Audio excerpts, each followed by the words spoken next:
নবী বললেন, শুনে রাখো সালাম গোত্রের নারী পুরুষেরা, যেই লোকটা এত সম্মানী, উনি যদি এখন আমার হাতে হাত দিয়ে কালিমা পড়ে মুসলমান হয়ে যায়, তাহলে তোমাদের কাছে কেমন লোক?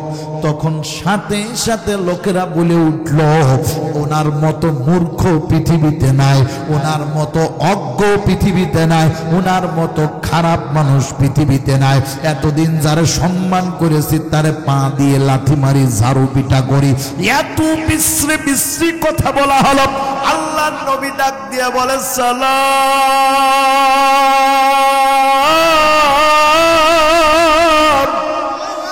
এ আব্দুল্লাহ বিন সালাম। এরপরেও কি মানেন বারে? একজন পৌরবৃদ্ধ খুব জ্ঞানী রাতের বেলায় মদিনাতে এসে রাসূলুল্লাহকে বললেন, আমি মুসলমান হব। আল্লাহু আকবার বলেন, আরো জোরে, আরো জোরে। পিছনে সামনে ডাইনে বামে মাঝখানে কেউ বাদ যাবে না, মা বোনরা সহ সবগুলি জবান খুলে বলেন আল্লাহু আকবার, আরো জোরে। এই লোকটা কে জানেন? ইনি হলেন আব্দুল্লাহ বিন সালাম, যিনি তাওরাত জবুর ইনজিলের মহাপণ্ডিত। সুবহানাল্লাহ বলেন। আব্দুল্লাহ বিন সালাম বৃদ্ধা মানুষ, বিশাল জ্ঞানী। নবীর কাছে এসে মাথা নত করে বললেন, আমি ঈমান আনব। আল্লাহ নবী বললেন, আব্দুল্লাহ বিন সালাম রে, বুঝে শুনে ঈমান আনতেছো নাকি? কয় জি হুজুর। কয় সবাই আমার কাছে এসে ঈমান আনে, আমি সাথে সাথে মুসলমান বানায় দিই, কিন্তু তোমারে এত তাড়াতাড়ি দেওয়া যাবে না। আব্দুল্লাহ বিন সালাম রাদিয়াল্লাহু তাআলা আনহু বললেন, হুজুর তাহলে কখন দিবেন?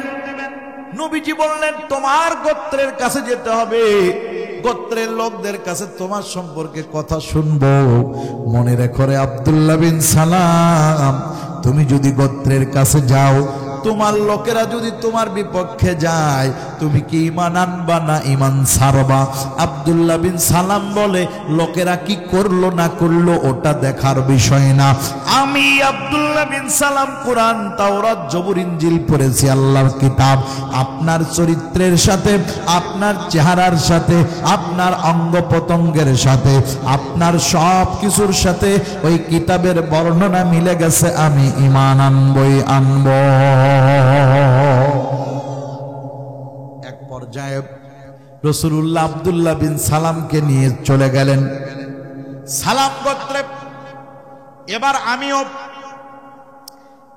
310 নম্বর গেট দিয়ে বের হয়ে মামা গামামা মসজিদের সামনে দিয়া, এই মাসের 8 তারিখে, আজকে হলো 17 তারিখের দিবাগত রাত, 8 তারিখ সকালবেলা বের হয়ে মদিনা থেকে ভাবতেছি কাফেলা বাড়ি চলে আইছে, আমি একা ছিলাম, একটু একা একাই কুবা মসজিদে যে আজকে ইশরাকের নামাজ পড়ব।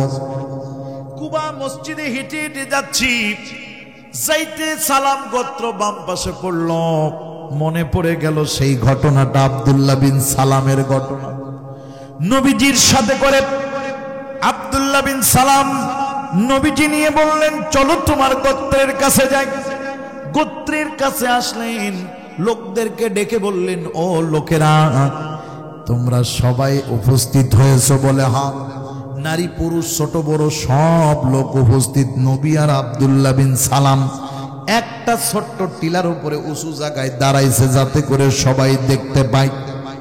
আব্দুল্লাহ বিন সালাম এক পর্যায়ে ডাক দিয়ে বললেন, হুজুর কিছু কথা বলবে, তোমরা শোনো। নবীজি এবার শুরু করলেন, চমৎকার ঘটনা, ভালো করে বুঝেন। নবী বললেন, ও সালাম গোত্রের নারী ও পুরুষরা, এই লোকটার নাম কি বলো তো দেখি। লোকেরা এক সুরে এক বাক্যে সবার আগে আগে কে বলতে পারে প্রতিযোগিতামূলক বলে উঠল, ইনি হলেন জ্ঞানীর পুত্র জ্ঞানী, ইনি হলেন বিচক্ষণের পুত্র বিচক্ষণ, ইনি হলেন মহা সম্মানীর পুত্র সম্মানী। ওনারে চিনি, ওনার বাবারে চিনি, ওনার দাদারে চিনি, পূর্বপুরুষদেরকে চিনি। তাওরাত জবুর ইনজিলের মহাজ্ঞানী উনি হলেন আব্দুল্লাহ বিন সালাম। খেলা জমিয়ে গেল। হালকা একটু বাড়ান। খেলা জমিয়ে গেল। কি খেলা দেখেন, নবীজি বললেন, ও সালাম গোত্রের লোকেরা, তোমরা একটু বলো তো দেখি এই লোকটার সম্মান তোমাদের কাছে কেমন? লোকেরা বললেন হুজুর, মুহাম্মদুর রাসূলুল্লাহ সালামের আমাদের কাছে যে কত সম্মান, উনি যদি বলে আমরা এখানে দাঁড়িয়ে থাকতে আমরা মৃত্যু পর্যন্ত দাঁড়িয়ে থাকব, উনি যদি বলে আগুনে ঝাঁপ দিতে আমরা দিব। আল্লাহু আকবার।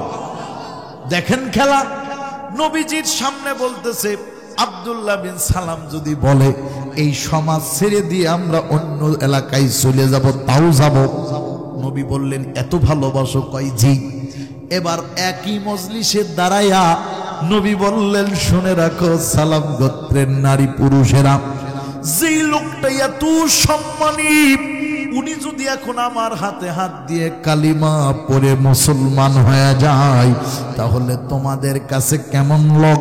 তখন সাথে সাথে লোকেরা বলে উঠল, ওনার মতো মূর্খ পৃথিবীতে নাই, ওনার মতো অজ্ঞ পৃথিবীতে নাই, ওনার মতো খারাপ মানুষ পৃথিবীতে নাই। এতদিন যারে সম্মান করেছি তারে পা দিয়ে লাথি মারি, ঝাড়ু পিটা করি। এত বিশ্রী বিশ্রী কথা বলা হলো। আল্লাহ নবী ডাক দিয়ে বলে, সালাম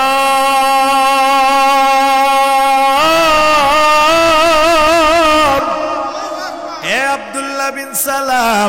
এরপরেও কি মানেন বারে? আব্দুল্লাহ বিন সালাম ডাক দিয়ে বলে, হুজুর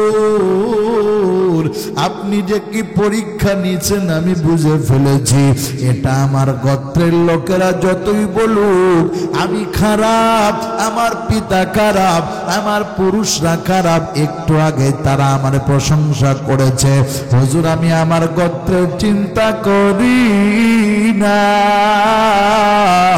আমি চিন্তা করি আমার মালিকের কবরে। হুজুর আপনি আমারে দেরি করবেন না, আমার গোত্রের লোকদের সামনে আপনি আমারে পড়ায় দেন লা ইলাহা ইল্লাল্লাহ। সবাই পড়েন লা ইল্লাল্লাহু মুহাম্মাদুর রাসূলুল্লাহ। জিকির করে লা ইলাহা। এ যুবকের দল,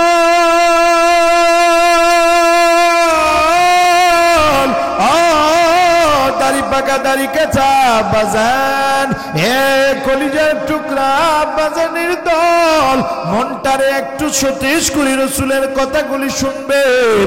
হযরত আব্দুল্লাহ বিন সালাম ডাক দিয়ে বলে, ওগো নবী আমি লোকদের পরোয়া করি না, আমি পরোয়া করি একমাত্র আল্লাহকে।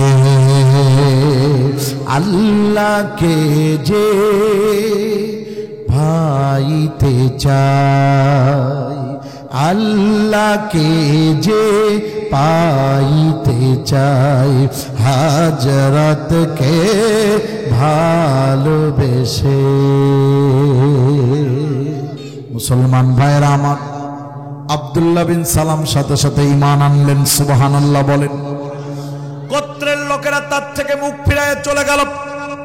অথচ আল্লাহ পাক রব্বুল আলামিন আব্দুল্লাহ বিন সালামকে এত দামি করেছেন, আব্দুল্লাহ বিন সালাম এত দামি হয়ে গেছেন, সাথে সাথে আব্দুল্লাহ বিন সালামকে আল্লাহর রাসূল নিজের বুকে টেনে নিয়েছেন।